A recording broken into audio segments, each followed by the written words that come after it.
எங்கள் விஜயகாந்த் சார் வந்து நான் கஷ்டப்பட்ட காலத்தில் வந்து நடிக்க ட்ரை பண்ணும்போதெல்லாம் வந்து எனக்கு அப்போ வந்து வீட்டிலேருந்து எங்கள் வீட்டு கொஞ்சம் ஏழ்மையான வீடு, வீட்டிலேருந்தெல்லாம் அமௌண்ட் வராது, காசு வராது. அப்போ ஒவ்வொரு கல்யாண மண்டபத்தில் போய் நாங்கள்லாம் சாப்பிடுவோம். அந்த மண்டபத்தில் போய் சாப்பிட்டுட்டு தான் நாங்கள் நடிக்க ட்ரை பண்ணுவோம். அப்போ சில மாதத்தில் வந்து கல்யாணம் நடக்காது. அப்போ வந்து வேறு சாப்பிட்றது எங்கடான்னு கேட்கும்போது இந்த மாதிரி பாண்டி பஜார் பக்கத்தில் அது பின்னாடி வந்து நாயுடுகளுக்கு பின்னாடி வந்து விஜயகாந்த் சாருடைய ஆஃபீஸில் வந்து சாப்பாடு போடுவாங்க.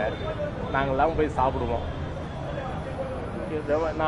நான் வந்து ஒரு கட்டத்தில் வந்து என்ன நல்லா ருசியாக இருக்கும் சாப்பாடெல்லாம். இந்த லெமன் சாதம், தக்காளி சாதம், சாம்பார் சாதம், பிரியாணி எல்லாம் போடுவாங்க. நல்லா ருசியாக இருக்கும். நல்லா சாப்பிட்ருக்கேன், பல நாள் சாப்பிட்ருக்கேன். நான் அந்த பக்கம் அந்த டீநகர் பக்கம் நான் போனோன்னா, கம்பெனிக்கு போகிறனோ இல்லையோ, கண்டிப்பாக வந்து விஜயகாந்த் சாருடைய அந்த ஆஃபீஸுக்கு போய் போனால் நல்ல சாப்பாடு கிடைக்கும். அங்கே நான் போய் நான் சாப்பிடுவேன். நான் அதாவது விஜயகாந்த் சாரை பொறுத்த வரைக்கும் அப்படின்னா ஏழை பாலை, பணக்காரன் ஏழை, மிடில் கிளாஸு யாரையும் பார்க்க மாட்டார். எல்லாரும் சமம், எல்லாரும் ஒன்று. ஜாதி மதம்லாம் பார்க்க மாட்டார். எல்லாரும் ஒன்று. ஃபஸ்ட்டு வந்த வார்த்தை வந்து நீங்கள் எல்லாம் சாப்பிட்டீங்களா, வாங்க வந்து ஃபஸ்ட்டு சாப்பிடுங்கன்னு பாரு.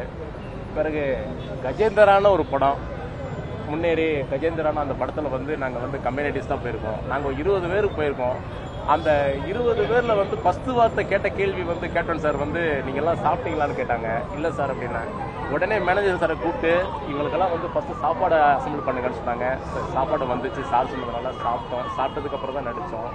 நல்லா எனக்கு இன்றைக்கி நல்லா ஞாபகம் இருக்குது. அப்படின்னு அப்படி ஒரு ப்ளூ கலர் சட்டை போட்டுட்டு நம்மள மாதிரி சேர்லலாம் உட்கார மாட்டார், ஸ்டூலில் தான் உட்காருவார்.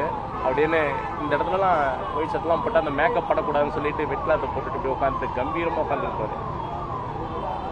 பார்க்கவே உங்களேன்னு சிங்கம் மாதிரி இருப்பார். உங்களேன்னு போன மாதம் வந்து மனுஷனாக இருந்தார், இப்போ சாமியாக இருக்கார். எல்லாரும் கும்பிடுறாங்க, நானும் கும்பிடுவேன். நான் எப்படி வந்து முருகனையும் விநாயகனா நான் கும்பிட்றனோ அது மாதிரி விஜயகாந்த் சாரையும் நான் கண்டிப்பாக நான் கும்பிடுவேன். இதுக்கப்புறம் கண்டிப்பாக நான் கும்பிடுவேன். பேசுறது நிறைய பேச நினைச்சேன், அது மறந்துட்டேன் நான் பதட்டத்தில். கொடுக்கலாம் சார், என்னால் முடிஞ்சதை நான் பண்ணுறேன் சார். நிறைய பேர் பண்ணிக்கிட்டு இருக்காங்க, என்னால் முடிஞ்சதை நான் கண்டிப்பாக பண்ணுறேன் சார். நான் கண்டிப்பாக சார்.